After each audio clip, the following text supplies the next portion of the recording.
Good morning everyone, আমি পিউ আপনাদের সামনে চলে এসেছি আবারও একটা নতুন ভিডিও নিয়ে। তো সকালটায় আজকে শুরু হলো বেশ একটা মাঝারি সাইজের ইলিশ মাছ দিয়ে। আজকে বাজারে গেছিলো, তো আজকে একটা ইলিশ মাছ দেখতে পেয়ে সেটাকে নিয়ে এসেছি। কি সুন্দর দেখুন প্যাকিং করা হয় ইলিশ মাছটা, খারাপ না, বেশ মোটামুটি সাইজের একটা ইলিশ মাছ। তো আজকে এটাই রান্না হবে। সকালবেলা আজকে আমি একটু গরম জল করে নিয়েছি, তো গরম জলের সঙ্গে খাবো চিয়া সিডস। চিয়া সিডসটা খেলে একটা জিনিস দেখেছি আমি, যে ভিতর থেকে না ত্বকটা খুব সুন্দর গ্লো করে। আপনি যতই প্রোডাক্ট ইউজ করুন, যাই করুন না কারণ, চিয়া সিডটা আপনি মোটামুটি মাস দুয়েক খেয়ে দেখবেন যে আপনার অটোমেটিক স্কিনে একটা গ্লো দিচ্ছে। তো ওটার জন্যই আমি মাঝে মাঝে কিন্তু মানে এটা খাই, মানে চিয়া সিডসটা খাই। চিয়া সিডসে একটু গরম জল দিয়ে বা একটু অনেকে আবার মধু মিশিয়েও খায়, আমি জাস্ট নর্মালি খাই। আমার এটা খেতে খুব ভালো লাগে। সকালবেলা এটা খেলে না মানে একদম বেশ একটা রিফ্রেশড লাগে। তো এখানে দেখুন আমি গরম জলটা চিয়া সিডের মধ্যে দিয়ে জাস্ট ওই 5 মিনিটের মতো এটা হচ্ছে ভিজতে দেবো। তো এটা আমি চাপা দিয়ে রেখে দেবো এবারে। তো দেখুন এখানে প্রায় অনেকটা পরিমাণ, প্রায় 8 চামচের একটু বেশি, 1 চামচ মতো চিয়া সিডস আমি এতে দিয়ে দিয়েছি। তারপর চিয়া সিডটা খাওয়ার পরে প্রায় 1 ঘন্টা পরে আমি জাস্ট অল্প পরিমাণ আজ একটু চা নিয়ে নিয়েছি। জানেনই তো চা ছাড়া আমার দিনটা জাস্ট ইনকমপ্লিট হয়ে যায়। তো আজকে চা খেতে খেতেই সমস্ত রান্নাবান্নাগুলো সবই কমপ্লিট করে ফেলেছি। আর আজকে মানে সারাদিন রান্নাবান্না করে এত ক্লান্ত হয়ে গেছিলাম যে বিকেলবেলা উঠে গেছিলাম ছাদে গিয়ে এত সুন্দর একটা দৃশ্য দেখে মনটা খুবই ভালো হয়ে গেছে।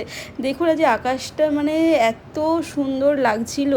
আমি আজ ছাদে গিয়ে প্রায় 1.5-2 ঘন্টা আমি আজ ছাদে কাটিয়েছি।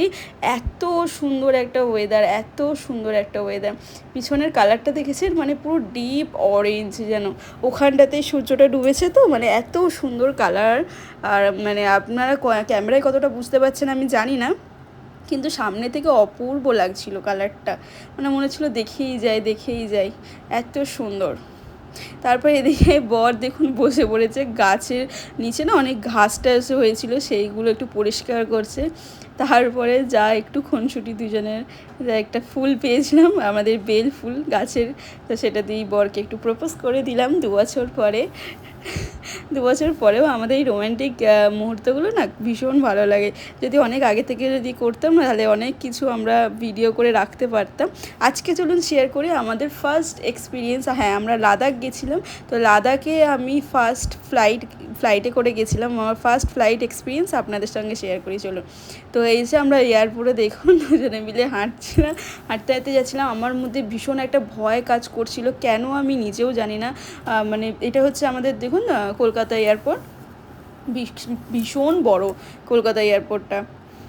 তো আমরা এখানে ঢুকে পড়েছি, আমাদের যা যা রুলস ছিল সেগুলো কমপ্লিট করে দেখুন আমরা এবারে যাচ্ছি ফ্লাইটের, মানে ঢুকবো এবারে। ভীষণ ভয় লাগছিল, ভীষণ মানে আনন্দও লাগছিল, তার সাথে সাথে ভীষণ ভয়ও লাগছিল। এই যে অমিত দ্বারাও গেছিলো আমাদের সঙ্গে লাদাখে। আমি যতটা পারবো মানে ছোটো তখন তো আর ভাবিনি যে ভিডিও করব, তো তাও আমার কিছু ভিডিও করা আছে, সেইগুলোই আপনাদের সঙ্গে আমি শেয়ার করার চেষ্টা করব। এই যে আমি প্রায় এবারে উঠবো, ফ্লাইটের সামনেই একদম দাঁড়িয়ে আছি, ব্যাস এবার আমরা যাচ্ছি। আমাদের সিট নাম্বার অনুযায়ী আমরা এবার সিটে বসে পড়বো। আমরা সিট নাম্বার খুঁজছি, আমাদের সিট নাম্বারটা মানে বেশি দূরে ছিল না, একদম কাছেই ছিল। তো সিট নাম্বারটা পেয়ে আমি একদম মানে ধারেই বসেছিলাম। মানে ফার্স্ট টাইম ফ্লাইটের এক্সপিরিয়েন্স মানে ভীষণ সুন্দর ছিল, ভীষণ সুন্দর। ট্রেনটা যখন ভীষণ গতিতে মানে ছুটছিল না, বুকটার মধ্যে যেন হৃৎপিণ্ডটা বেরিয়ে আসছিল, মানে এত ভয় লাগছিল। মানে আমি জাস্ট আমার হাজব্যান্ডের হাতটা জোরে চেপে এরকম ধরেছিলাম, এত জোরে ওটা রান করছিল, এত জোরে। ব্যাস তারপরে জোরে রান করতে করতেই ফ্লাইট আমাদের উঠে পড়ছে। মানে এক্সপিরিয়েন্স দারুণ। মানে আমি স্বপ্ন দেখেছিলাম একটা দিন যে হ্যাঁ, আমি আর আমার হাজব্যান্ড কোনো দিন যদি নিজেদের কিছু একটা করতে পারি বা কিছু জমাতে পারি, তাহলে অবশ্যই একবার ফ্লাইটে করে কোথাও অন্তত যাব দুজনেই। তো আমার বর সেই ইচ্ছেটা আমার খুব তাড়াতাড়ি পূরণ করে দিয়েছে। মানে আমি জানি না, আমার ছোটো খুব ইচ্ছেগুলোকে না ও খুব গুরুত্ব দেয়। এটা তো আমার অনেক বড় ইচ্ছা ছিল, প্রচুর বড় ইচ্ছা। ও আমার ছোটো গুরুত্ব মানে যেগুলো আমি বলি সেগুলো কিন্তু শোনে, আমি ভাবি হয়তো ও শোনে না, ও এড়িয়ে যায়, কিন্তু পরে যখন দেখি যে না ওই জিনিসটা করেছে তখন খুব ভালো লাগে, মানে ভীষণ ভালো লাগে। এই যে দেখুন আমি মানে যখন উঠছিল না প্লেনটা তখন মানে আমার সব শূন্য, মানে ভিতরে মানে আমার প্রাণটা ছিল না, এত এত ভয় লাগছিল। তারপরে এই যে মেঘেদের খেলা দেখতে দেখতে যাচ্ছিলাম, এত অপরূপ দৃশ্য। আমরা যেদিন যাচ্ছিলাম না সেদিনকে একটু মেঘ ছিল, মেঘলা হয়েছিল, কলকাতা থেকে যে আমরা দিল্লি যাওয়ার সময় পুরো আকাশটাই মেঘলা ছিল, কিন্তু ওই মেঘলা মানে এটা কাটিয়ে ওপরে উঠে কিন্তু আবার সেই একই রকম মানে দৃশ্য, অপূর্ব সুন্দর, অপূর্ব সুন্দর।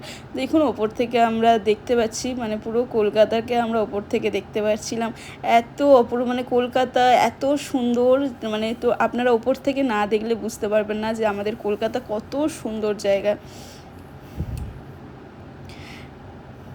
জীবনের মানে বলে না যে সব শখ হয়তো বাবাও পূরণ করে বা কিছু, অনেক স্বপ্ন দেখবেন হাজব্যান্ডও পূরণ করে, সেরকম হাজব্যান্ড সত্যি যদি সেরকম হাজব্যান্ড হয় তাহলে দেখবেন আপনার অনেক শখ ইচ্ছা আপনার হাজব্যান্ড পূরণ করে দিচ্ছে আপনার। তো এই যে আমি এখানেই আকাশটা এত সুন্দর অপূর্ব দৃশ্য দেখতে দেখতেই আজকে এই ভিডিওটা এখানেই শেষ করছি। আপনারা ভালো থাকবেন।